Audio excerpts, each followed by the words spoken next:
Kami persilakan, Bapak. Pak siapa suster ya? Saya nggak ini Pak, karena di sini SMP Kartini hanya terlihat SMP Kartini saja. Pak Suster, Darpan. suster.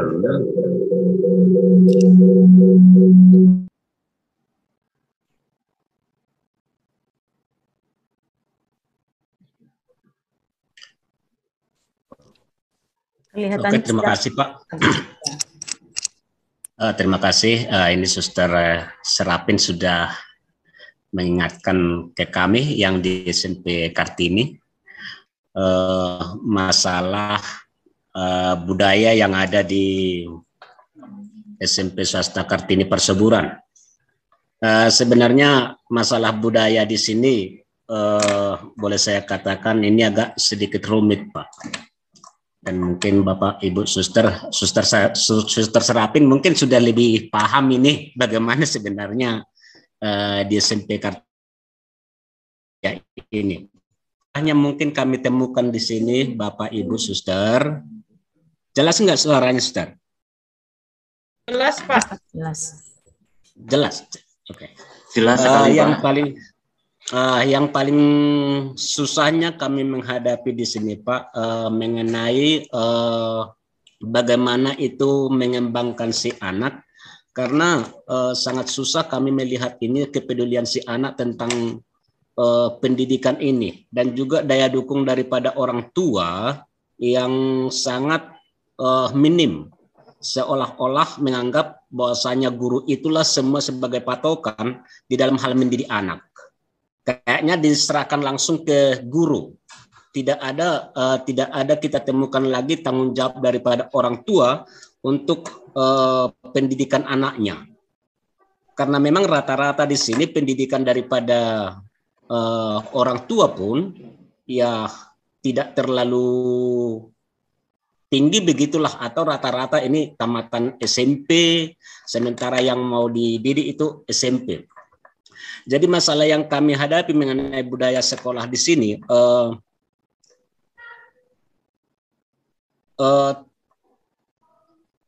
kerjasama daripada orang tua dan guru itu bisa dikatakan di dalam hal mengembangkan si anak itu kurang, karena bisa seperti yang saya katakan tadi, orang tua itu kayak lepas dalam hal pendidikan si anak, baik itu di dalam hal membina karakternya, sudah fokus diserahkan kepada guru. Itu. Lalu yang kedua yang sulitnya kami hadapi di sini, masalah pemikiran orang tua bahwasanya pendidikan itu tidak begitu penting. Sehingga misalkan itu kami kewalahan, bahkan kalau dilihat itu dari statistiknya, jumlah daripada siswa kami itu menurun terus. Alasannya di sini mungkin kami punya kekurangan di dalam hal pengembangan sekolah, tetapi sepanjang yang kami lihat di sini sudah ada penilaian orang tua itu lebih bagus dia ke sekolah yang gratisan daripada mengeluarkan biaya yang banyak gitu, maunya ke sekolah yang gratisan lah. Jadi susah di sini menghadapi orang tua dan juga anak.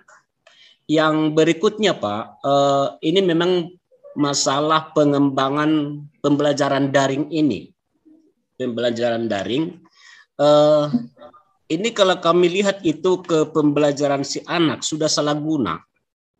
Makanya memang kalau di Perseburan ini kami sudah menetapkan tidak ada lagi daring. Kami sudah full tatap muka. Jadi yang kami lihat itu beberapa guru kami sering bagaimana kalau anak ini tidak memakai handphone. Tetapi yang menjadi masalah ada informasi yang harus disampaikan ke anak. Padahal handphone sama si anak rata-rata di sini salah guna, Pak. Salah guna. Sudah digunakan ke hal-hal yang tidak seharusnya dia sebagai anak sekolah.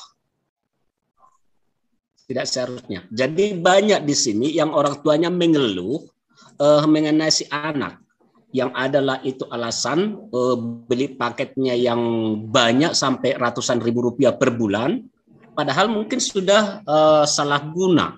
Jadi itu sebenarnya yang kami lihat di perseguran ini, karena memang kami Pak ini jauh ini. Kamilah dari unit dari unit Yayasan Seri Amal yang paling jauh, yang ada di kecamatan paling pinggir lah ini. Itu SMP Kartini. Jadi mohonlah pencerahan dari Bapak Ibu Suster, terlebih Bapak Kris ya, mengenai bagaimana sebenarnya dengan budaya-budaya daripada siswa. Kami memang juga tidak lepas daripada budaya gurunya yang mungkin ya ada dari beberapa guru yang kurang begitu membujuk anaknya supaya seperti yang sebelumnya sudah disampaikan ke kami di instruktur, bahwasanya kita sebagai guru pengajar bukan mencari senang untuk kita, tetapi mencari senang untuk siswa. Ini mungkin yang kami sebagai guru kelemahan kami. Kami hanya sebagai guru itu mencari metode mengajar itu yang menyenangkan untuk kami, atau bagaimana supaya anak ini bisa menerima pembelajaran itu yang semaunya kami. Itu yang sebenarnya yang saya lihat di kami banyakan guru-guru di SMP Kartini. Kira-kira begitu Pak. Tolong masukannya bagaimana supaya SMP kami ini semakin berkembang. Untuk Bapak Ibu Suster, mohon untuk memberi pencerahan untuk kami dari SMP Kartini. Terima kasih. Atau mungkin ada yang mau ditambah oleh Suster Kepala Sekolah?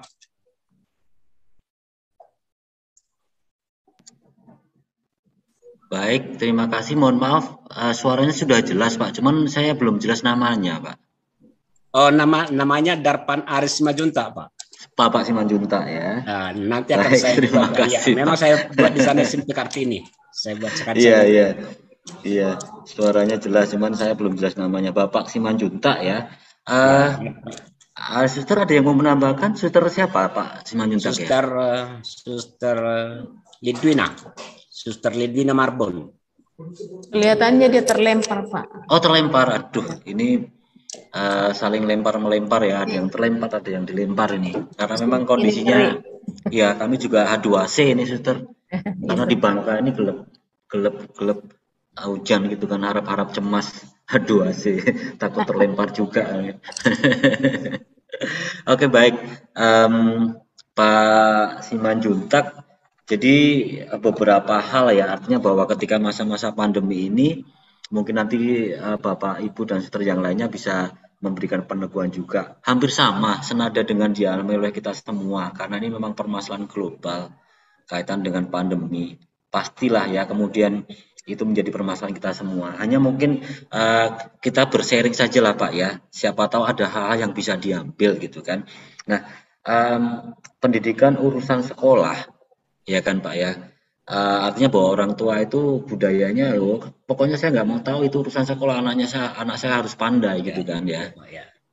Ketika anak saya jadi nggak benar, ini yang disalahkan sekolah gitu kan ya. Nah, kami mengupayakan, mungkin sharing saja, di setiap awal tahun ajaran itu kami kalau SD TK itu ada istilah parenting ya. Kalau kami itu ada pertemuan bersama dengan orang tua siswa. Nah, di dalam situ itu kami gunakan itu suatu media yang amat sangat luar biasa.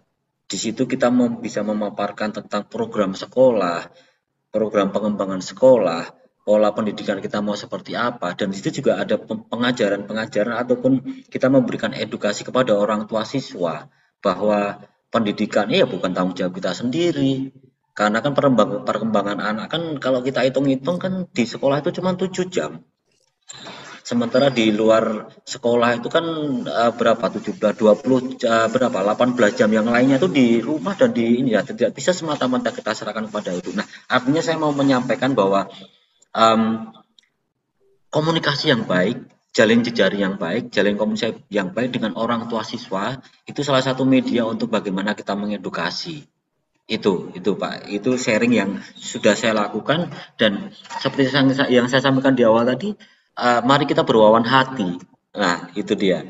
Saya lebih suka wawan hati. Kenapa? Ketika saya berkomunikasi dengan orang tua itu memang kita bicaranya dari hati ke hati. Artinya bahwa tidak ada kemudian saling menyalahkan. Itu refleksi yang sharing yang kami coba lakukan. Kalau sekolah gratis Pak, ini kami juga seperti itu tantangannya. Tantangannya sekolah gratis, bahkan sharing saja di sekolah kami itu saya sudah siapkan orang tua asuh dari alumni dan dari donatur sudah ada beberapa, ada 5 atau 7 kami siapkan. Kami sudah datang ke orang tua siswa untuk masuk ke kami karena mereka orang Katolik, siswa Katolik. Tapi yang terjadi apa? Pas pengumuman mereka kami sudah diterima di negeri. Nah, orang tua asuh yang mau membiayai mereka dari SD, dari SMP sampai dengan lulus SMP, ya mau tidak mau karena kami sudah janjian sama mereka dan sudah sudah setuju dan mereka sudah bersedia karena memang itu jalan berkah untuk mereka katakan seperti itu. Kami berikan ke sekolah anak-anak yang non Katolik. Saya sempat sharing kepada siapapun, tapi saya kemudian sharing kepada Romo, ada juga ya tidak apa-apa bahwa nilai-nilai katolisitas itu tidak selalu harus diberikan langsung kepada anak-anak Katolik. Nah, itu yang membuat saya agak lega. Tapi itu yang mau saya sampaikan bahwa bagaimana kita mengupayakan supaya orang tidak terbebani dengan biaya sekolah. Sharing saja kami ada program gerakan Ayo Sekolah. Ya mungkin sebelumnya sudah saya sampaikan ya, Suster Bapak Ibu ya, dan itu sangat luar biasa sekali loh. Artinya bagaimana kita menjalin komunikasi, bagaimana kita berwawan hati bersama dengan semua orang tua siswa, alumni dan juga donatur gereja. Nah, itu yang kita jalin baik. Sehingga kami punya gerakan Ayo Sekolah, suatu program itu menjadi wadah sekolah kami, wadah alumni dan donatur untuk mereka ya 50.000 sebulan, 100.000 sebulan, dan puji Tuhan alhamdulillah ini baru berjalan 1,5 tahun kami sudah menyalurkan dana bantuan kurang lebih 70-an juta. Sudah 70-an juta kami salurkan dari situ. Nah, kiatnya Bapak mohon maaf, jadi kiatnya ketika kita menyampaikan hal itu tentu saja kan harus hati-hati. Nah, ketika kita bertemu dengan para donatur dan alumni, kita ada pembuka keran Pak, ya Pak Nainggolan dan mohon maaf Pak Simanjuntak ya, Bapak Ibu Suster. Nah, yang tukang buka keran itu siapa? Yang tukang buka keran itu Saudara Mauli, ya, Suster Ferdinanda, itu pembuka keran itu. Pembuka keran rahmat orang-orang itu. Iya, itu benar-benar saya alami sendiri. Kadang saya datang ya di sini kan memang banyak lah yang mereka orang tuanya di hotel. Nah, ketika kita bawa orang-orang kudus itu, nah itu membuka jalan berkah untuk kita gitu. Itu kiat mungkin yang boleh saya sharingkan gitu kan. Nah, kebetulan juga pastor paroki kami memang amat sangat mendukung dan beliau sangat dermawan dan channelnya donatur juga luar biasa sehingga istilahnya klop gitu loh. Apa yang kami gagas, apa yang coba kami upayakan itu banyak yang mendukung gitu. Itu mungkin kita berdayakan para alumni dan donatur yang intinya ya kita harus berwawan hati menjalin hubungan yang baik, komunikasi yang baik dengan alumni dan donatur itu gitu. Mungkin itu Pak Simanjuntak. Nah, kemudian kaitan dengan teknologi, salah penggunaan, sekolah gratis, ini kan artinya di POP ini kenapa kemudian saya katakan di awal bahwa kita sangat beruntung tergabung dalam POP ini, karena ini semua akan menjawab apa yang menjadi permasalahan kita. Anak salah penggunaan teknologi itu kenapa? Karena karakternya. Itu orang tidak mau menyalahkan kita apa karena kita tidak punya daya jual, tidak punya daya saing. Nah, di program POP ini kan perennialisme artinya membangkitkan kemasyuran sekolah-sekolah Katolik yang dulu. Tentu saja semua sekolah Katolik ada pada masa jayanya pada saat dulu. Nah, itu nilai-nilai yang dihidupi pada masa dulu, masa lampau itu, kejayaan itu akan kita ulang kembali. Akan kita buat gerakan bersama di sekolah Katolik ini, gitu. Nah, yang bisa saya tangkap seperti itu. Maka kemudian dari permasalahan sekolah yang ada sekarang ini, ketika kita sudah menghidupi karisma nilai-nilai dan nilai-nilai kejayaan yang dulu para pendahulu kita bangkitkan kembali, yang diyakini oleh para narasumber kita, nah itu akan kembali membuat kita menjadi nilai jual dan nilai beda, serta kita menjadi mempunyai kekuatan kembali untuk bagaimana kita bersaing dengan sekolah-sekolah lain. Nah, memang kemarin yang diserotin Bu Derwarto yang agak miris juga, sindiran untuk kita, Suster Bapak Ibu, artinya bahwa beberapa sekolah di luar taruhlah dibilang sekolah non Katolik lah, mereka punya pondok-pondok apa segala macam itu mengekor dari ide-ide kita yang dulu. Tapi kemudian kenapa kita kemudian malahan berhenti di tempat dan bahkan malah mundur, tapi kemudian mereka kok justru lebih maju? Karena satu yang mendasarinya, mereka mengajar, mereka melakukan pelayanan pendidikan ini sebagai amanah, sebagai ibadah, tabungan untuk tabungan untuk nanti di surga, seperti itu. Hanya kalau kita kan tidak, belum, kita panggilan ya, secara harafiah, secara lisan kita katakan kita pelayanan karena ini adalah panggilan kita menjadi guru. Baru hanya di lip service, hanya di batas mulut saja gitu kan. Nah, bagaimana kita berproses dalam POP inilah sebuah forum ataupun rekoleksi yang agung, kalau Mas Hendy katakan seperti itu, rekoleksi yang agung untuk kita kembali menghimpun kekuatan dari para pendahulu kita untuk bergerak bersama. Harapannya mungkin seperti itu, Pak Simanjuntak ya. Mudah-mudahan sharingnya sedikit lah, tapi saya tidak tahu apakah memberikan hasanah yang berbeda atau tidak, dan tapi itu yang coba kami upayakan seperti itu. Oke, terima kasih atau Pak mungkin Chris. Ya baik Pak Simanjuntak, Suster Bapak Ibu ya.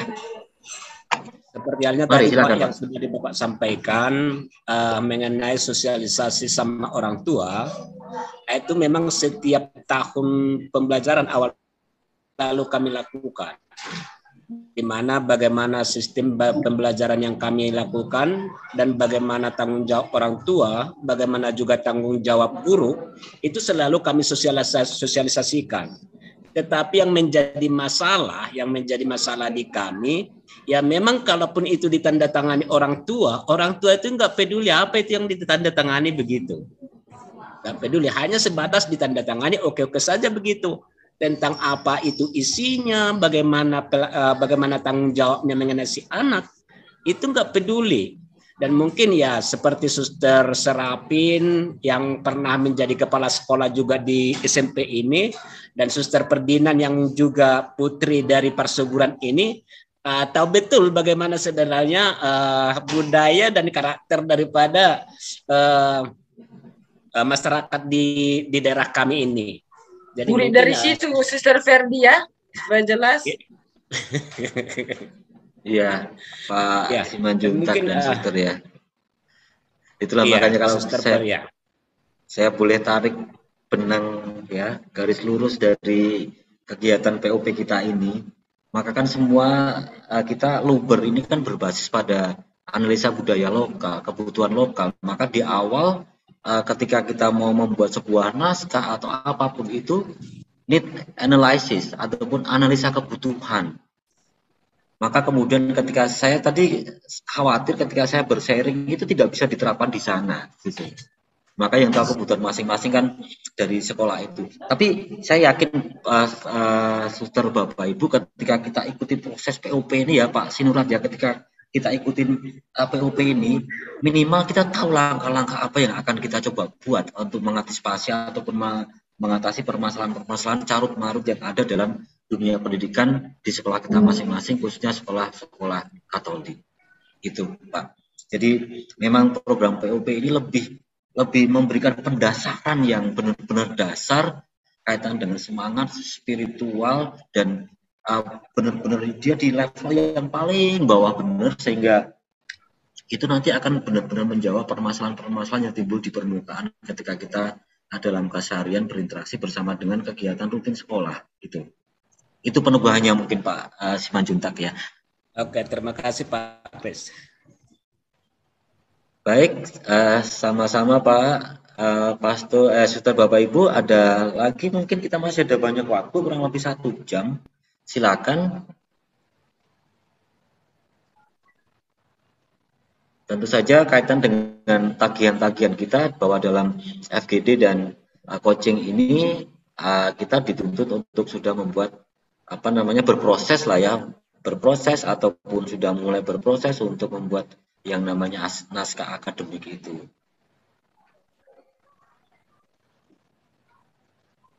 Mari, Suster, Bapak Ibu dari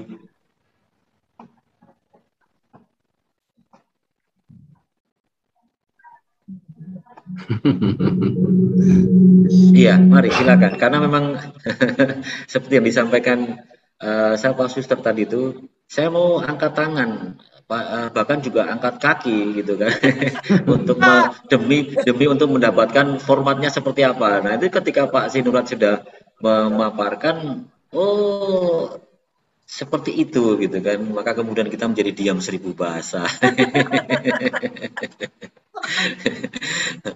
Tapi itu ya Sister, Bapak Ibu sekalian, jadi artinya seperti yang saya sampaikan di depan tadi, formatnya memang seperti yang sudah disampaikan oleh Pak Sinurat tadi, ada landasan kerangka kurikulum dan landasan-landasan unsur-unsur yang menjadi landasan kurikulum itu. Hanya kemudian keanekaragaman, keunikan di dalam sana, kekhasan yang mencerminkan prioritas dari nilai-nilai yang akan kita hidupi dalam sekolah-sekolah kita, itu yang menjadi pembeda masing-masing sekolah, dan itu juga akan menjadi pembeda untuk sekolah-sekolah kita di bawah konsorsium Ismaya ini, dan harapannya itu juga akan mendongkrak nilai jual kita kalau kita ikuti prosesnya, kita hayati semua, dan ya Terbatas sekali. menjadi hal yang sangat mendasar lah bagaimana kita pedomani untuk diterapkan dalam ranah-ranah persekolahan kita dalam kelas aja kemarin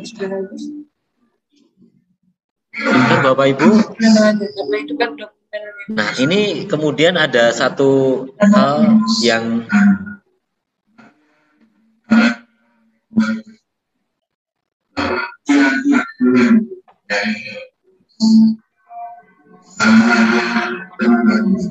Pak Kris. Doa Angelus ya, Suster ya. Iya, ini baru teng di tempat saya. Ini udah doa Angelus ya? Iya, Pak, ya. Oke, mari silakan dipimpin. Siapa, Pak? Siapa sing mimpin, Pak? Suster Ferdinand, monggo, silakan. Boleh. Oke, Pak. Bapak Ibu, mari kita mendoakan doa Angelus dalam nama Bapa dan Putra dan Roh Kudus. Amin. Maria diberi kabar oleh malaikat Tuhan bahwa ia akan mengandung dari Roh Kudus. Salam Maria, penuh rahmat, Tuhan sertamu. Terpujilah engkau di antara wanita, dan terpujilah buah tubuhmu, Yesus. Santa Maria, Bunda Allah, doakanlah kami yang berdosa ini, sekarang dan waktu kami mati. Amin. Aku ini hamba Tuhan, terjadilah pada aku menurut perkataanmu. Salam Maria, penuh rahmat, Tuhan sertamu. Terpujilah engkau di antara wanita, dan terpujilah buah tubuhmu, Yesus. Santa Maria, Bunda Allah, doakanlah kami yang berdosa ini, sekarang dan waktu kami mati. Amin. Sabda telah menjadi daging dan tinggal di antara kita. Salam Maria, penuh rahmat, Tuhan sertamu. Terpujilah engkau di antara wanita, dan terpujilah buah tubuhmu, Yesus. Santa Maria, Bunda Allah, doakanlah kami yang berdosa ini, sekarang dan waktu kami mati. Amin. Doakanlah kami ya Santa Bunda Allah, supaya kami dapat menikmati janji Kristus. Marilah kita berdoa.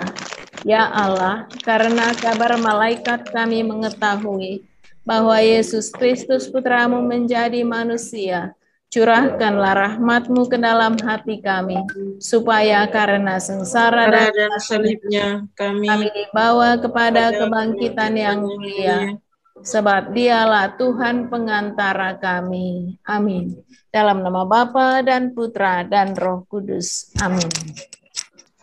Terima kasih, Suster. Kayaknya itu apa namanya? Bagus kok ini kemarin. Baik, Suster, Bapak Ibu, jadi seperti yang saya sampaikan tadi, ada satu pertanyaan atau di dalam benak saya itu. Nah, ini kan artinya kita waktunya masih ada 1 jam gitu kan ya. Tapi ketika coba saya tawarkan diam 1000 bahasa gitu kan, setelah diskakmat oleh Pak Sinurat tadi itu kan ya. Artinya memang itulah mutiara yang Bagian diharapkan halamannya boleh. ya itu. Bentar, Hanya Kak. kemudian Yang warna halaman yang lain di sini lebih. Suster, Bapak Ibu, kemudian apakah pemahaman saya ketika tidak ada yang disampaikan, di-sharingkan ataupun ditanyakan, itu karena kalau kita mengajar anak-anak kita kan kalian mau tidak bertanya itu nggak paham atau tidak ada yang mau ditanyakan, kan seperti itu ya kalau kita bersama dengan anak-anak kita. Nah, sekarang yang terjadi di sini saya kira tidak seperti itu ya. Tidak ya. Nggak ada Oh, yang ini raise hand. ada yang angkat Simbolon. raise hand, Pak Simbolon ya. Oke, baik. Saya mau memperkaya diri saya juga dalam dalam forum ini, maka kemudian saya masih mengharap suster Bapak Ibu sekalian untuk men-sharingkan sehingga kita semakin diperkaya gitu kan. Mari langsung saja Pak Simbolon ya, Pak Marugan Simbolon. Dari SMP mana Pak? SMP Santo Ignatius, Pak Kris. Oh, baik, silakan. Langsung Iya. Pak ya. Iya, Pak. Baik, terima kasih atas waktu yang diberikan kepada kami. Pak Kris yang kami hormati, Bapak Ibu Suster, pertama kami mau bersharing dalam forum ini. SMP Santo Ignatius itu di bawah naungan Yayasan Sri Amal Pak Kris di Kota Medan. Jadi kalau boleh disebut SMP Santo Ignatius itu adalah cucu dari SMP Putri Cahaya. Iya. Kenapa saya katakan cucunya? Karena dari segi usianya berdiri tahun 2008. Tahun 2008. Jadi masih usia yang sangat muda, kurang lebih 13 tahun Pak Kris. SMP Ignatius ini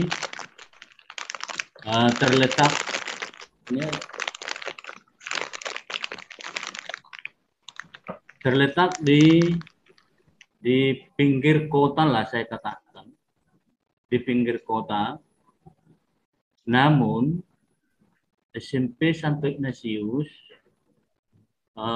berada di bagian tempat yang sangat strategis.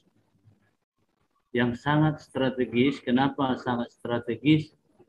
Karena di lingkungan atau di daerah atau lokasi SMP Santo Ignatius sangat banyak perumahan.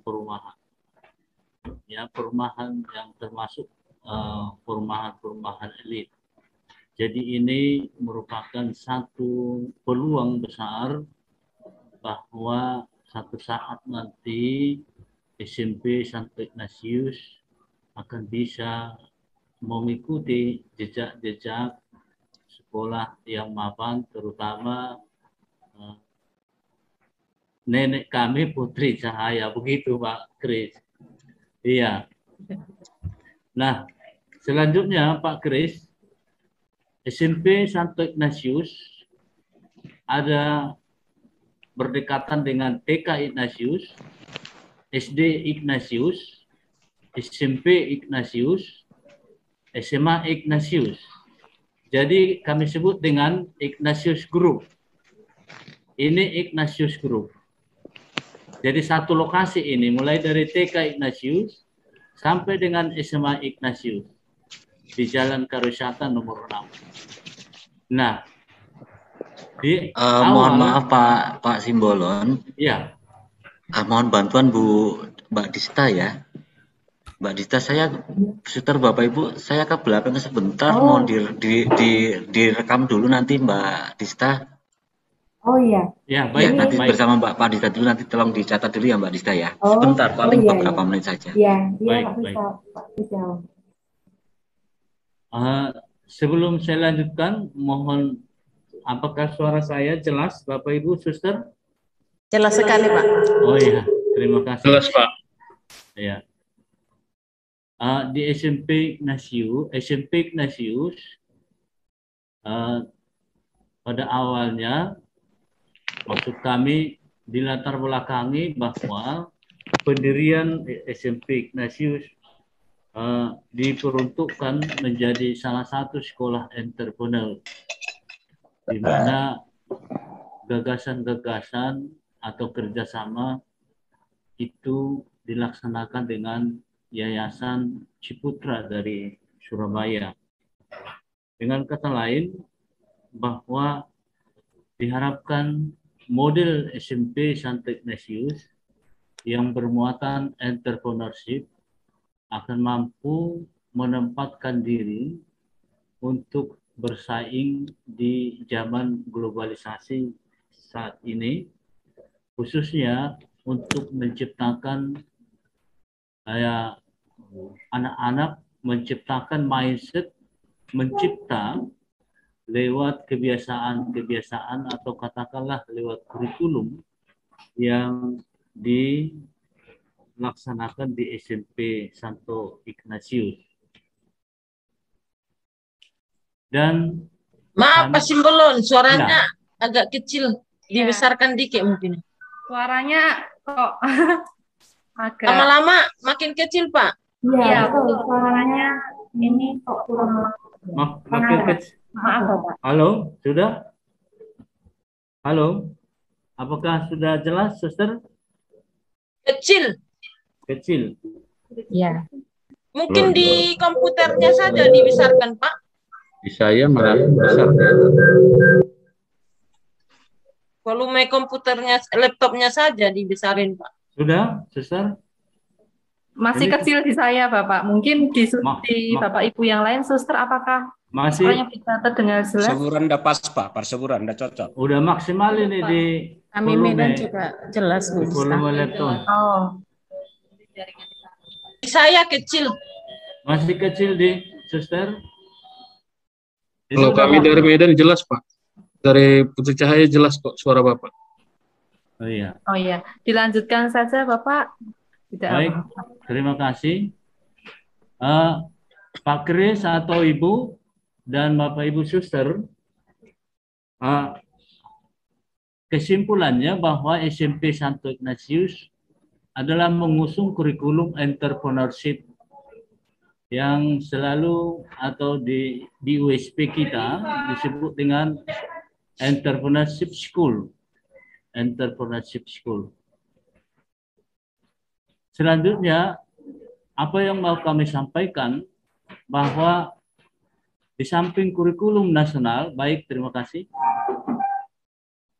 kurikulum nasional, kurikulum K13 dijalankan di SMP Ignatius sebagai penggandeng daripada kurikulum itu adalah kurikulum entrepreneurship yang diadopsi dari Yayasan Ciputra Surabaya. Selanjutnya kami menyampaikan bahwa SMP Santo Ignatius selalu berjuang untuk mewujudkan cita-cita daripada atau tujuan daripada kurikulum itu sendiri. Sehingga salah satu model pembelajaran di SMP Santo Ignatius adalah dengan melaksanakan pembelajaran based practice teaching, based teaching practice, ya, based teaching practice. Artinya apa? Bahwa pembelajaran diupayakan dengan memberikan teori, kemudian mencoba memperlihatkan itu di dalam praktiknya.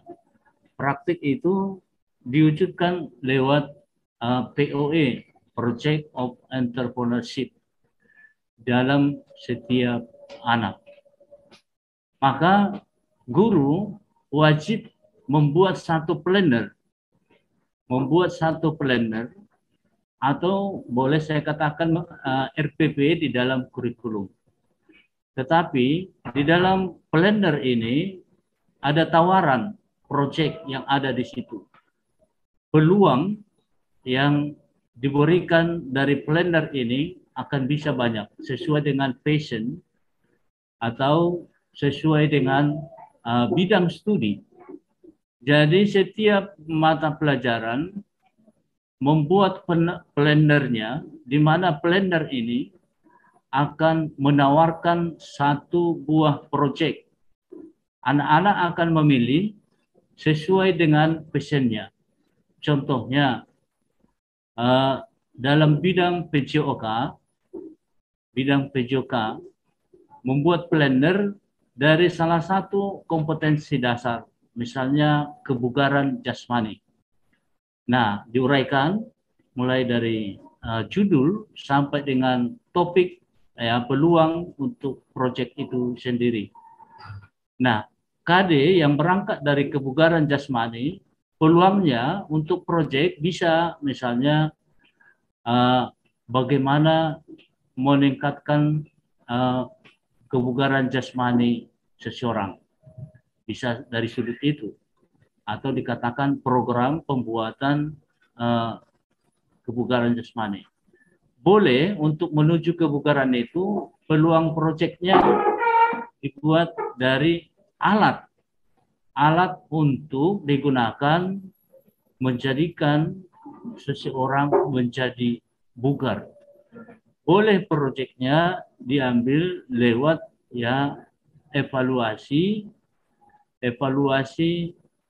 dalam melaksanakan program kebugaran jasmani. Seperti itu Pak Kris. Jadi setiap bidang studi menawarkan planner. Maka setiap anak satu semester itu harus wajib membuat satu proyek. Tentu proyeknya ini diarahkan oleh mentor atau guru, wajib menjadi mentor di sini sesuai dengan bidangnya. Jadi hampir bisa dikatakan bahwa pekerjaan guru di SMP Santo Ignatius 2 kali lipat dibandingkan dengan pekerjaan teman-teman guru yang berada di sekolah-sekolah yang lain, karena harus memberi mentoring kepada anak-anak. Nah, hasilnya diharapkan bisa bernilai bagi diri sendiri dan bisa bernilai bagi orang lain. Dengan singkat, bahwa proyek diharapkan bernilai inovasi. Tidak hanya bernilai kreatif, tetapi bernilai inovasi. Ini harapan kita. Nah, di dalam proyek itu sesungguhnya ada urutan pembelajaran yang dilakukan, learning cycle namanya, urutan pembelajaran, learning cycle, yang dimulai dengan explore, dimulai dari explore, menggali, mencari informasi. Kemudian setelah itu tentu yang berkaitan dengan proyeknya. Masuklah kepada planning, perencanaan. Masuk ke perencanaan. Diharapkan dalam pembuatan perencanaan ini semuanya jelas, timeline-nya. Kemudian setelah planning, masuklah doing atau pelaksanaan proyek, prakteknya. Kemudian setelah doing, ada itu yang disebut dengan communicating, komunikasi. Setelah selesai proyeknya dibuat, dikomunikasikan itu kepada pihak-pihak lain. Apakah itu temannya sendiri, apakah itu kepada guru sebagai mentoring, atau kepada guru yang lain, atau ahlinya yang membidangi proyeknya itu sendiri. Diharapkan dalam communicating ini ada catatan yang menjadi masukan bagi anak itu sendiri. Dan urutan yang terakhir adalah reflecting, evaluasi. Reflecting atau evaluasi. Nah, dari communicating tadi ada satu kesimpulan yang bisa diambil bahwa proyek yang dilakukan itu berhasil atau tidak. Atau mungkin ada masukan-masukan yang harus diperhatikan sehingga proyek itu bisa diperbaiki atau bahkan bisa diulangi. Nah, Pak Kris, kita mengusung kurikulum K13 dengan kurikulum entrepreneurship. Nah, yang mau kami sampaikan di sini Pak Kris, apa saran Bapak tentang nilai-nilai yang sudah kami bawakan di dalam kurikulum entrepreneurship? Apakah nilai-nilai ini akan kami padukan, integrasikan dengan nilai kurikulum yang akan kita bangun baru yang kita sebut dengan kurikulum bernuansa luber, ataukah disandingkan tetap sehingga sekolah kami SMP Santo Ignatius tetap mengusung 2 kurikulum ke depan, atau bisa memadukan kurikulum entrepreneurship itu menjadi satu. Dengan kata lain, bahwa nilai yang terkandung di dalam kurikulum entrepreneurship itu adalah pertama, nilai karakter, building karakter, membangun karakter. Di sana sangat banyak, di samping 18 karakter yang ditawarkan oleh kurikulum 13, masih banyak karakter khusus yang dibangun di waktu melaksanakan proyek itu sendiri. Tentu semua karakter itu tidak terlaksana dengan bersama-sama, tergantung kepada bentuk daripada proyek itu. Misalnya, kalau proyeknya misalnya tim 3 orang, salah satu karakter yang harus dibangun wajib adalah karakter kerjasama. Kemudian misalnya konsistensi terhadap jadwal yang ditetapkan oleh timnya, atau misalnya komitmen ya, karakter ya, komitmen bersama untuk bertanggung jawab di dalam tugas yang mereka sepakati. Banyak karakter yang bisa dibangun di sana. Kemudian yang kedua, dalam muatan kurikulum entrepreneurship itu adalah skill, development skill. Keterampilan-keterampilan yang harus dibangun di dalam melaksanakan pembelajaran atau proyek itu sendiri. Salah satu keterampilan yang harus dimiliki atau yang harus dibangun di dalam membuat satu proyek itu adalah bagaimana IT berperan, sehingga pada saat explore, anak-anak mampu men-searching informasi, menggali informasi dari IT, dan kemudian bisa juga membangun komunikasi dengan orang yang tidak dikenal lewat IT, karena salah satu proyek yang dibuat anak-anak dari kompetensi dasar prakarya, yaitu media sosial. Ada anak-anak yang membuat proyeknya seperti ini, membangun komunikasi dengan orang yang tidak dikenal. Nah, itulah salah satu contoh yang dibuat oleh anak-anak. Orang yang tidak dikenal itu siapa? Tentu sama sekali tidak ada kaitannya dengan keluarga, tidak pernah bertemu. Lalu anak-anak bisa berhasil membangun komunikasi dari salah satu warga Amerika Serikat. Anak-anak berhasil membangun atau membuat proyeknya, membangun komunikasi dengan salah satu warga di Amerika Serikat.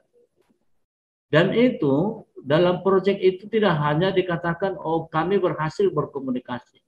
Tetapi harus ada bukti sebagai dokumen bahwa ada percakapan, ada saling kerjasama, saling membangun, misalnya dengan membuat kartu pos yang datang dari temannya, salah satu warga dari Amerika Serikat, ada juga dari Australia, dan bahkan ada dari Inggris. Di samping dari salah satu artis di Indonesia. Itu salah satu proyek yang dibangun, yang dibuat oleh anak-anak kita di SMP Santo Ignatius. Nah, Pak Kris yang kami hormati dengan Bapak Ibu Suster, kami lebih banyak bermenung selama POP ini, merefleksi bagaimana idealnya sebenarnya yang harus kami lakukan.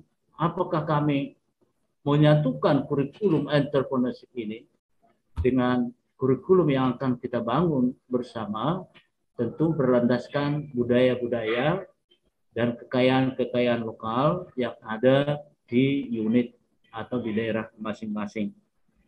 Kami mohon arahan, bimbingan, dan saran dari Pak Kris, bagaimana kami sesungguhnya ya melakukan ini, sehingga tidak ada lagi dua kurikulum, tetapi sudah terintegrasi di dalam kurikulum yang baru. Dan kami pikir ini kalau berhasil menjadi salah satu ya prestasi yang luar biasa bagi kita, khususnya dengan adanya pertemuan POP ini, program organisasi penggerak sekolah ini, untuk bisa kami jadikan menjadi satu pedoman yang sangat berharga di waktu yang akan datang.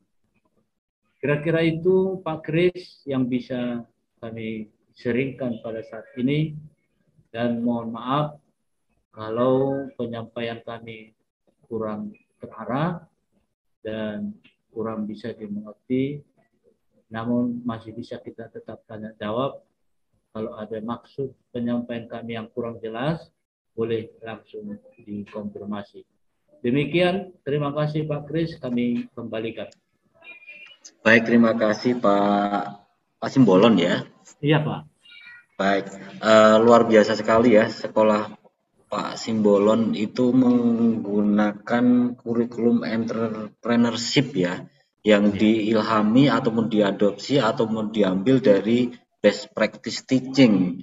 Artinya ketika best practice teaching itu kan suatu hal pengajaran yang sudah terbaik kemudian diadopsi gitu kan. Hanya memang kemudian ketika kita bicara tentang kurikulum entrepreneurship ini suatu hal yang berbeda, sisi lain yang berbeda dengan ketika kita bersama dengan program POP ini. Nah, nanti kemungkinan Pak Simbolon mohon nanti ketika dalam FGD ini nanti disampaikan dalam FGD sehingga nanti ahlinya Mas Heri ya Bu, Mbak Dista ya, Mas Heri, Pak Heri itu bisa, ini ahlinya kurikulum, nah, nanti mohon nanti untuk disampaikan. Nah, kami pun sepertinya untuk kurikulum entrepreneurship dalam pemahaman kami, ini saya belum tahu apakah kemudiannya ada kurikulum yang seperti apa entrepreneurship, yang pasti bahwa kalau yang kami pahami bahwa entrepreneurship ini adalah kompetensi-kompetensi atau nilai-nilai ya, yang mungkin itu akan kita tanamkan kepada anak-anak kita, jiwa entrepreneurship itu. Hanya kemudian ketika kita kaitkan dengan kurikulum entrepreneurship, nah ini satu hal yang berbeda pemahaman kami seperti itu. Tapi dari pemaparan Pak Simbolon, mohon maaf, Pak Simbolon, mungkin kita bisa saling memberikan cakrawala lah ya, untuk wawasan-wawasan, nanti Bapak, Ibu, dan suster yang lainnya bisa memberikan peneguhan juga. Jadi kalau ketika kita kaitkan dengan program POP ini, Pak Simbolon kan lebih banyak nanti bicara tentang dalam sharing kan lebih banyak bicara tentang muatan dan kerangka kurikulum. Nah, nanti mungkin pada sesi selanjutnya ini nanti akan banyak dibahas di sana. Tapi lebih bahwa ketika kita coba tarik beberapa hal dari sharing Bapak itu kan artinya mungkin tidak ini akan digabungkan gitu kan. Nah, di dalam POP ini artinya apapun kurikulumnya sebenarnya kebetulan kan yang berlaku di Indonesia itu sebenarnya kan kurikulum 2013 ya. Hanya kemudian program POP ini kan yang saya baca dan yang saya pahami bagaimana kita menghidupi kurikulum itu ya, dengan pendasaran yang lebih dasar lagi, sehingga kurikulum itu benar-benar menjadi sesuatu yang hidup. Ya, untuk membuat kurikulum menjadi sesuatu yang hidup, maka itu harus dihidupi, dan untuk dihidupi itu harus ada nilai-nilai yang kita masukkan di sana itu. Nah, di POP itu seperti itu. Jadi, maka kan kemudian kita harus menganalisa kearifan budaya lokal, pendekatan kaitan dengan hal-hal yang sudah dikembangkan di sekolah masing-masing seperti apa. Nah, itu yang akan dihidupi. Karena ketika yang saya sudah sampaikan, ketika kita hanya berbicara tentang kerangka kurikulum dan muatan kurikulum tanpa ada pendasaran nilai-nilai yang akan benar-benar kita hidupin, maka nanti kita akan hanya terjebak pada pemenuhan kurikulum sebagai pemenuhan standar administrasi itu, dan kita tidak menghidupi. Nah, ketika Pak Simbolon sampaikan apakah nanti akan ada penggabungan, apakah bisa digabungkan, artinya saya mengambil prinsip ini adalah merdeka belajar, kemudian ini berangkat, kurikulum ini akan berangkat dari kebutuhan masing-masing sekolah, seperti itu. Kalau menurut saya secara pribadi, kalaupun itu bisa diintegrasikan dalam satu wadah kurikulum, saya berpikir juga tidak akan menjadi suatu permasalahan. Hanya kemudian ya perlu diingat, pasti walaupun kurikulum yang saat ini adalah berbasis pada manajemen sekolah, kebutuhan langsung dari sekolah masing-masing, tentu saja ada aturan-aturan dasar-dasar yang harus dipenuhi masing-masing sekolah,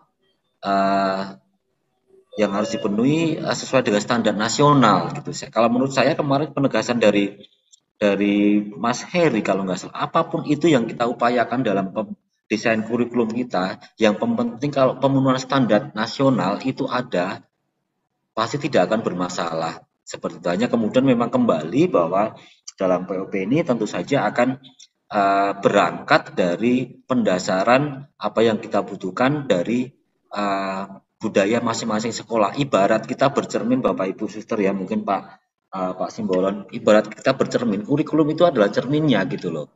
Nah, ketika kita bercermin, apakah kemudian cermin yang dipantulkan itu benar-benar merefleksikan kebutuhan kita? Itu. Jadi kurikulum itu saya ibaratkan juga kita analogkan sebagai cermin. Oh, kita mau profil siswa kita berdasarkan dengan profil pemuda Pancasila, maka kemudian kita coba merefleksikan itu. Karena kita cermin sebagai tolak ukurnya itu yang direfleksikan justru malah bukan pemuda Pancasila. Nah, pemuda Pancasila, mohon maaf, profil pemuda Pancasila, maka kemudian kurikulum tentu saja tidak sejalan dengan apa yang coba kita kerangkakan, seperti itu. Nah, gambarannya itu Pak Simbolon, mungkin nanti seperti yang saya sampaikan ada ahlinya kurikulum ya, nanti Pak Heri atau Mas Heri di sana, karena entrepreneurship ini suatu hal yang berbeda dalam pemahaman kami gitu kan. Nah, kemudian kalau kami sangkutkan atau kami kaitkan dengan program POP di mana dia ada pendekatan budaya lokal. Kalau entrepreneurship dari bahasanya saya kan itu sudah berbau luar negeri gitu kan. Itu. Nah, mungkin juga apakah kemudian kita coba kita coba daratkan, coba memaknai kurikulum entrepreneurship itu dengan program POP yang kita sedang upayakan ini, dengan kita katakan dengan suatu pedoman bahwa think locally, act globally. Jadi artinya bahwa kita berpikir itu secara lokal, kita menghayati, menanamkan dan menghidupi nilai-nilai lokal. Lokal itu bisa berarti sekolah kita sendiri dan juga budaya-budaya setempat ataupun lokal untuk bertindak secara global. Nah, secara global itu mungkin salah satunya juga jiwa entrepreneurship ini. Kalau saya boleh baca, kurikulum entrepreneurship ini adalah bagaimana kurikulum secara spesifik akan memberikan bekal kompetensi kepada anak-anak untuk mempunyai jiwa entrepreneurship seperti itu. Tapi kemudian jangan lupa, ya memang arahnya akan ke sana Pak Simbolon, mohon maaf ya, artinya kita harus berpikir secara lokal tapi bertindak secara global. Nah, global ini juga bukan bermakna tentang kebinaan, hanya sekedar berkebinekaan global juga, tapi lebih pada bagaimana kita bertindak cerdas untuk menyesuaikan dengan perkembangan yang ada. teknologi. Maka kan di entrepreneurship kan project based learning itu yang kemudian menghasilkan anak yang kemudian mereka mampu berkomunikasi dan berinteraksi dengan luar negeri. Nah, itu think globally seperti globally seperti itu. Hanya yang mungkin butuh untuk kita pertimbangkan bersama bahwa ketika anak mempunyai jiwa entrepreneurship dengan kurikulum apapun itu, apapun kurikulum entrepreneurship ini, maka kemudian ada satu hal yang mungkin menjadi spirit atau dasarnya bahwa anak itu harus mempunyai karakter ini. Nah, saya tidak tahu apakah sebatas mana, sampai pada level mana, sampai kemudian menukik sampai pada level yang ke level berapa itu dalam kurikulum yang Pak Simbolon itu terapkan di sekolah itu sudah mengakomodir semua nilai-nilai karakter yang di dalam POP ini harus bermuara pada profil pelajar Pancasila gitu. Jangan sampai nanti kemudian mohon maaf Bapak Ibu, anak-anak punya jiwa entrepreneurship, punya action ataupun act globally ataupun bertindak secara global mengakomodir semua teknologi yang ada, tapi sikapnya justru malah berkebalikan gitu. Nah, ini yang mungkin Pak Simbolon yang boleh saya tegaskan kata dengan POP ini adalah apapun kurikulum yang akan digunakan oleh sekolah, apakah itu K13 ataukah entrepreneurship atau mungkin sekolah nanti menciptakan kurikulum sendiri, yang pasti yang pertama jangan sampai menyalahi dasar ataupun standar pelayan minimal, standar yang sudah ditentukan oleh nasional. Itu ada beberapa persyaratan. Nah, kemudian yang pasti juga itu akan ada spiritnya, ada ruhnya yang akan dihidupi, sehingga kemampuan anak secara intelektual itu benar-benar terdampingi dan juga terbekali dengan karakter yang baik. Maka kan di sini dalam POP ini kan luber ya, literasi unggul berkarakter. Sama halnya dengan itu, anak punya jiwa entrepreneurship yang baik, tapi juga mereka harus berkarakter seperti itu. Mungkin itu yang bisa saya sharingkan, Pak. Mungkin Bapak Ibu dan Suster yang lainnya bisa memberikan peneguhan yang lainnya, atau Pak Willy mungkin bisa memberikan peneguhan, atau Pak Sinurat ya. Pak Sinurat, nah ini Pak Sinurat itu lebih banyak memperdalam kaitan dengan hal-hal ini. Siapa tahu bisa memberikan tambahan peneguhan. Silakan Pak Sinurat. Baik, terima kasih Pak Kris atas kesempatannya. Berbicara tentang kurikulum, saya pikir ini sudah hal yang biasa kita lakukan, namun dalam kesempatan kali ini konsorsium POP Ismaya memberi ruang kepada kita untuk berkreasi, di mana kreasi yang kita lakukan itu dipandu secara menyeluruh melalui nilai-nilai ataupun poin-poin khusus yang akan kita jadikan sebagai landasan di kurikulum kita. Kalau kurikulum yang akan kita gunakan, Pak Simbolon, itu secara umum kemarin disebut kurikulum berbasis sosial budaya. Ya, kurikulum di POP ini yang akan dibuat ini. Ya, kalau kita katakan ini kurikulum mandiri, mungkin unit atau yayasan bisa membuat namanya kurikulum apa, tapi dia berbasis sosial budaya. Nah, kalau Luber itu adalah grand design-nya, ya tahapan-tahapan yang kita lakukan dalam mengikuti program ini, program POP ini. Jadi kita mengikuti dengan melakukan literasi, tapi literasi yang unggul dan berkarakter. Di dalamnya lah kita mendesain kurikulum yang berbasis sosial dan budaya itu. Nah, kurikulum yang digunakan entrepreneurship, yang digunakan Ignatius Group, saya pikir ini sudah ada ruhnya di dalam, ya, untuk kurikulum berbasis budaya ini yang akan dicanangkan atau yang akan diwujudkan oleh POP.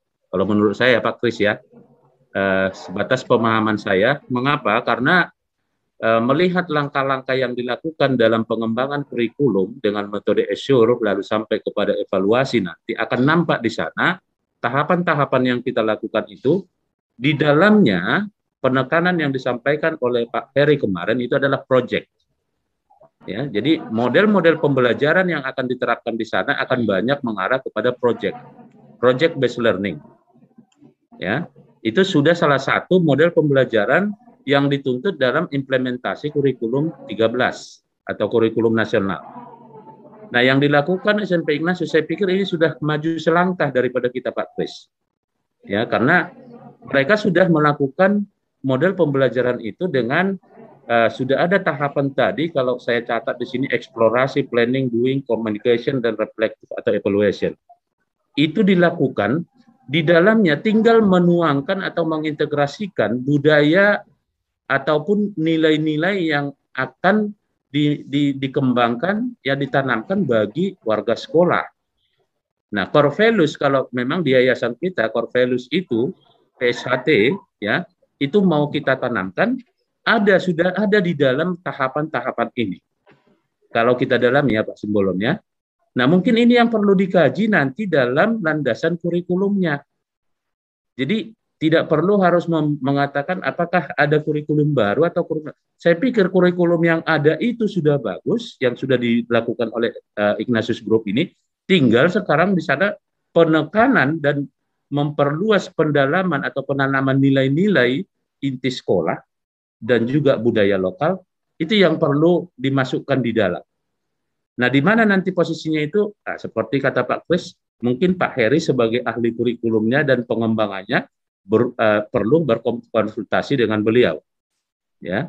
Nah, kalau misalnya misal ini contoh, ketika melakukan tahapan eksplorasi, planning, doing, communication, dan reflecting ini dilakukan dengan mengadopsi budaya Dalihan Natolu, filosofi Dalihan Natolu. Ketika melakukan eksplorasi, planning, doing, dan ini ada 3 kelompok yang dilakukan di sana. Ada kelompok hula-hula, ada kelompok suhud, ada kelompok boru. Nah, siapa yang memberi arahan ataupun bimbingan bagaimana itu mungkin gurunya yang tadi memberikan konsep-konsep ya Pak Simbolon ya. Maka di sana berfungsi sebagai hula-hula itu adalah guru. Nah, pekerjanya siapa? Mungkin suhud yang menjadi kelompok itu. Ya, yang mengerjakan kelompok itu. Karena mungkin proyek ini kan bukan satu orang kan Pak Simbolon, ini mungkin tim.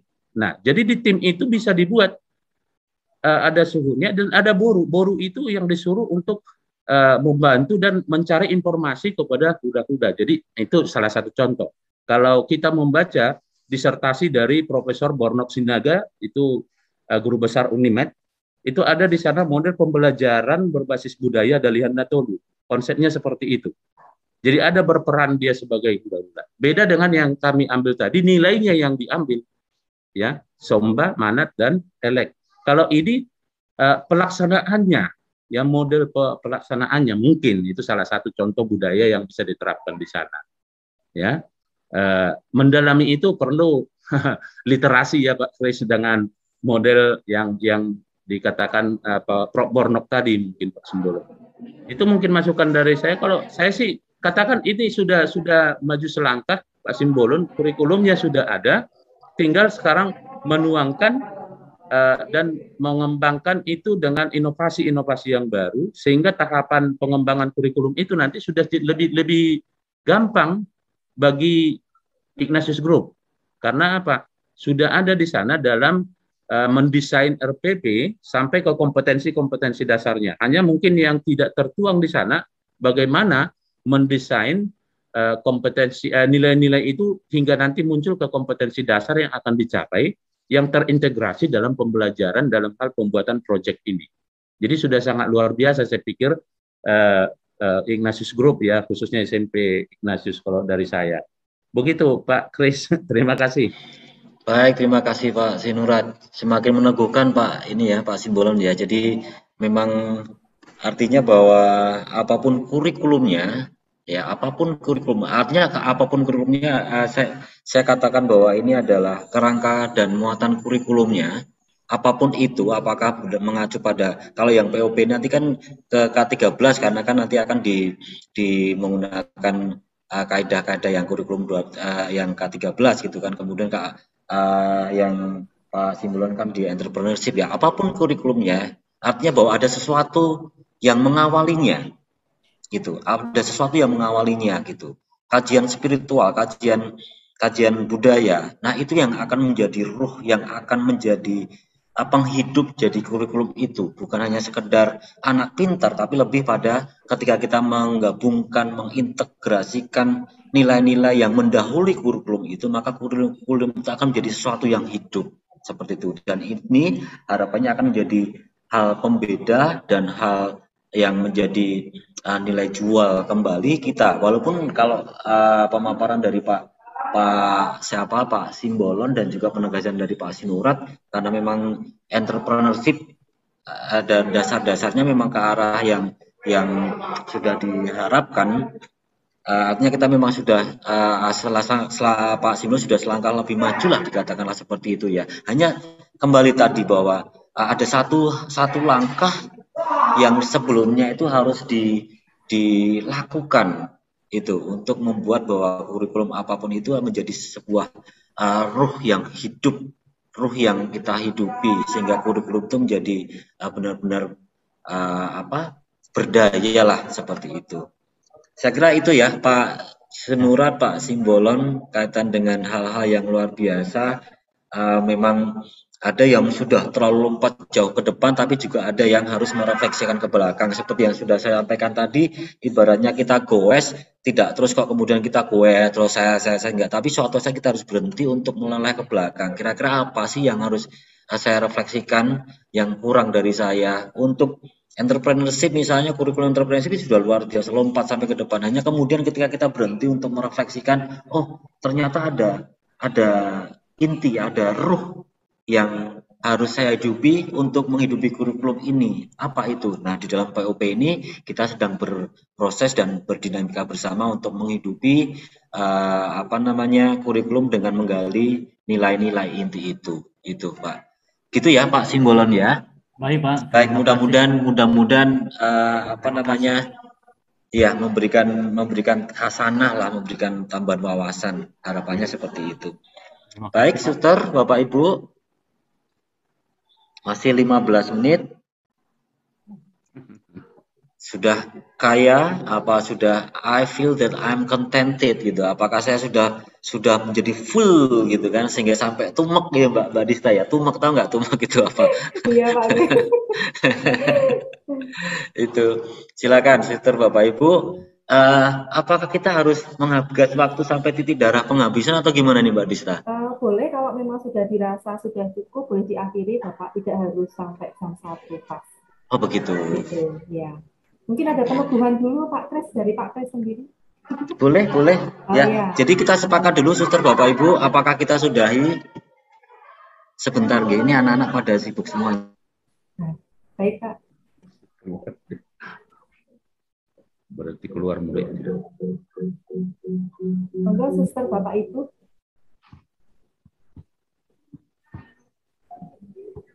Suster, Bapak Ibu, mohon maaf tuh anak-anak pada sibuk di luar itu karena PTM, jadi mereka euforianya ya, PTM baru 1 minggu itu mereka ketemu sama teman-temannya. Baik Suster, Bapak Ibu, kita sepakat apakah kemudian kita akan sudahi? Cukup ya? Cukup Pak. Cukup, baik ya, dengan harapan kita sudah penuh ya, sudah utuh, tinggal tindak lanjutnya seperti apa, karena memang tadi sudah disampaikan beberapa hal, banyak hal kaitan dengan apa-apa yang pasti nanti jawabannya tadi bahwa kata kuncinya ting di Pak Sinurat langsung diam 1000 bahasa. Gitu ya Suster Ramauli ya. Pak Kris. Gimana Suster? Sebelum diakhiri saya mau bertanya. Iya. Apakah yang harus kita persiapkan nanti dalam FGD 2 kita ini? Kira-kira untuk tanggal 12. Apakah kita sudah membagikan kira-kira penyusunan dokumen kurikulum atau apa ya? Kira-kira gambarannya Pak Kris. Kalau dari yang saya ikutin, mungkin nanti Mbak Dista bisa meluruskan juga ya. Untuk yang fokus pada FGD 1 ini kan naskah akademik. Nah, harapannya naskah akademik sudah selesai. Nah, kemudian pada pada FGD 2 tahap 1 ya? FGD Ya, 1 tahap 2 ya? FGD FGD 1 tahap 2. tahap 2. Ya, di FGD Betul, Pak. FGD 1 tahap 2 itu lebih pada sudah ke sesinya Mas Heri ya, untuk bagaimana kita bicara tentang kerangka kurikulum dan muatan kurikulum. Tapi sebelum kita bicara tentang kerangka kurikulum dan muatan kurikulum, nah yang mendasarinya, spiritnya, ruhnya dari kurikulum untuk membuat anak-anak kita menjadi berkarakter, nah ini sudah harus siap dulu, Suster. Itu baru nanti disangkut pautkan, artinya nanti kemudian diintegrasikan dengan muatan kurikulum dan kerangka kurikulum. Nanti mungkin akan banyak bicara tentang keutamaan diterjemahkan dalam KD dalam mata pelajaran, mungkin seperti itu ya, Suster, Mbak Dista. Baik, Pak. Terima kasih. Baik itu, Suster. Jadi sebagai closing statement, pakai closing statement ya Mbak Dista ya. Jadi begini, ya saya hanya ingin tapi menggarisbawahi apa yang sudah disampaikan Pak Sinurat tadi, bahwa untuk menciptakan halaman depan Pak Sinurat dengan diagram yang warnanya biru tadi, itu di baliknya ada proses yang amat sangat panjang dan membuat kita harus keluar dari zona nyaman untuk tidak nyaman demi untuk masa depan anak-anak kita. Kan intinya seperti itu ya Mbak Dista ya, Bapak Ibu dan Saudara sekalian. Artinya bahwa kita masih banyak hal yang harus dilakukan, banyak tidak sederhananya ketika kita hanya kemudian menulis apa yang ada dalam pikiran kita, tapi kemudian apa yang ada dalam pikiran itu adalah merupakan rangkuman dari semua refleksi-refleksi, variabel-variabel dan komponen-komponen yang akan mendasari dari spirit ataupun ruh dari kurikulum kita itu. Saya kira itu, Suster, Bapak Ibu, saya selaku rekan seperjalanan lah ya dalam rombongan itu, kami mengucapkan terima kasih atas peneguhan, saling memberikan kekayaan kita semua sehingga kita sama-sama menjadi orang yang kaya ilmu, ya bukan kaya yang lainnya. Kalau kaya yang lainnya bukan urusan kita masing-masing itu. Kita sudah semakin diperkaya.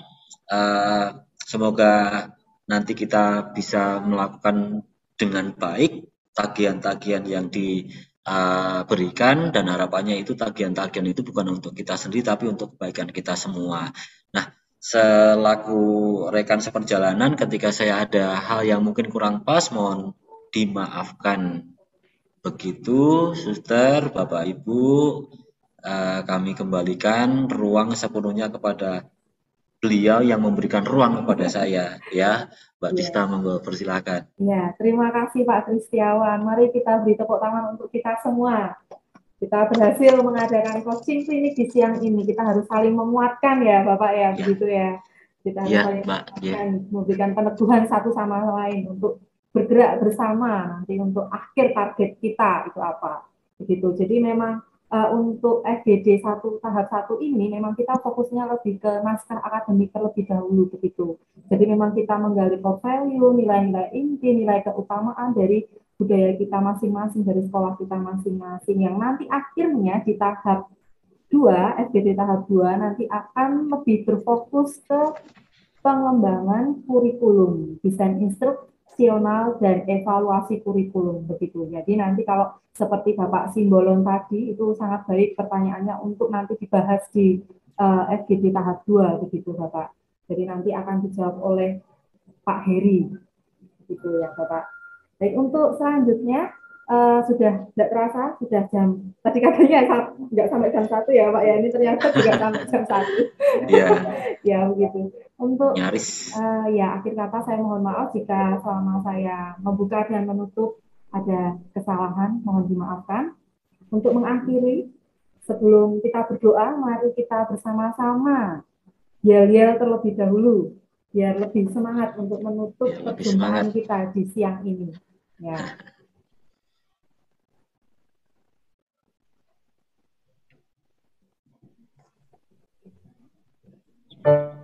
Bisa open mic, kita bergerak bersama.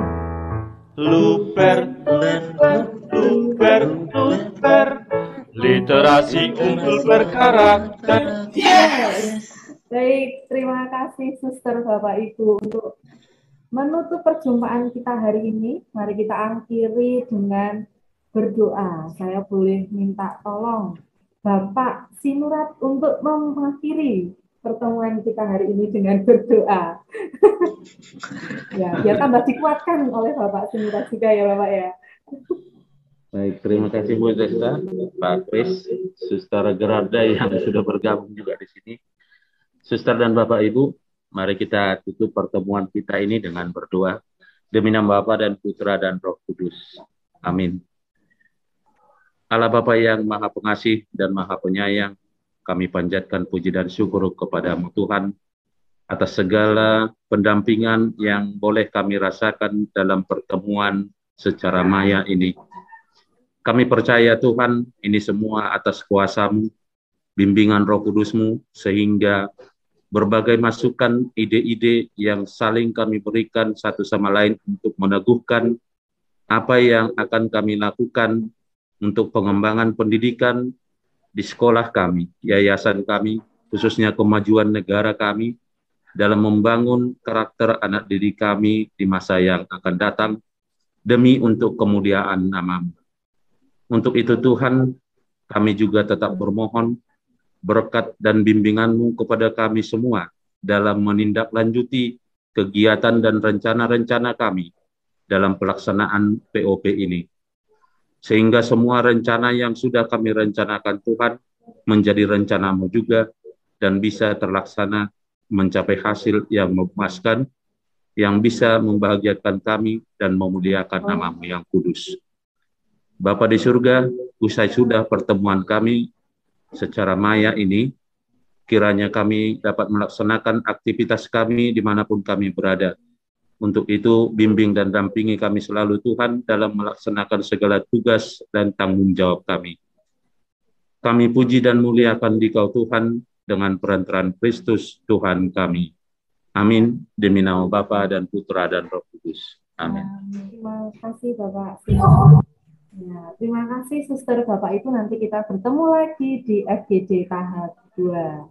Selamat siang, berkah dalam Suster Bapak Ibu. Selamat siang, Mbak. Terima kasih Bu Desta. Terima kasih Bapak Ibu, Pak Kris. Mbak Desta. Sehat-sehat terus untuk ber-FGD the next ya. Amin. Yes. Siap, Sister. Hari berikutnya langsung bertemu seluruhnya. Pamit motor Bapak Ibu ya. Apa maksudnya? Pak Kris. Apa maksudnya? Jangan hanya virtual. Ya kan Pak Nurat? Siap. Yang penting donaturnya dari situ. Kita berangkat bertemu di Surabaya, di Semarang. Sekaligus. Ya, diatur aja Bu Desta itu udah siap itu aspirasi.